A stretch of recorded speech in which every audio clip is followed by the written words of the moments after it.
Question number 16 बोल रहा है a mass of 2 kg falls from a height of 40 centimetre on a spring of a force constant दे रखा है, spring कितना कंप्रेस्ड होगी। यहाँ पे जो क्वेश्चन है वो इस प्रकार है कि मान लो एक तरीके सा ये स्प्रिंग हो गया, ठीक है। यहाँ पे मान लो एक स्प्रिंग है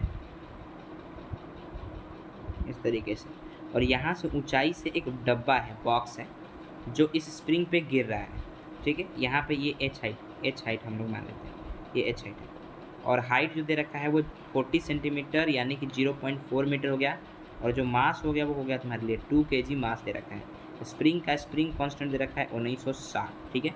तो जैसे ही ये ब्लॉक जो है इस स्प्रिंग पे गिरेगा तो ये कुछ एक्स कंप्रेस भी करेगा, जिसको हम लोग मान लेते हैं एक्स कंप्रेस किया।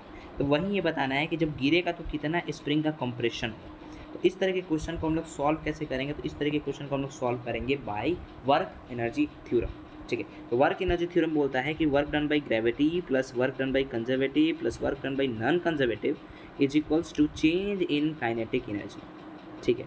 तो यहाँ पे जो है वर्क कोई नॉन कंजर्वेटिव वर्क कर नहीं रहा है, तो इस वजह से इसका जीरो हो जाएगा, क्योंकि यहाँ पे कोई फ्रिक्शन है नहीं। ग्रेविटी वर्क कर रही है, पॉजिटिव डायरेक्शन में वर्क कर रही है, क्योंकि जिस डायरेक्शन में फोर्स है उसी डायरेक्शन में आपका डिस्प्लेसमेंट है।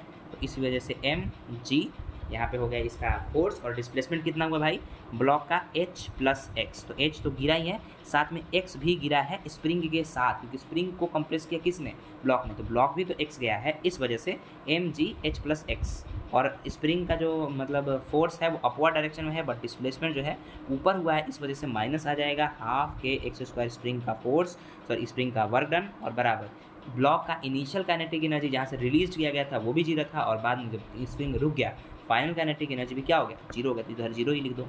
तो अब हम लोग का इक्वेशन बन गया है, अब इसको इधर सॉल्व कर दो, सिंपल सा। यहाँ पे M G H plus X, और ये हो जाएगा बराबर में हाफ के एक्स स्क्वायर। ये हमारा आ गया main equation which we have to solve. और यही जो मेन इक्वेशन है इस चीज़ को हम लोग सॉल्व करेंगे, और सॉल्व करने के बाद जो है हमारा जो रियल आंसर जो है आएगा, और जो रियल आंसर है वो हमारा 16 का ए होगा, that is 10 centimetre, that will be your answer. You have to solve these equation, okay. Solve तो कर ही लेंगे।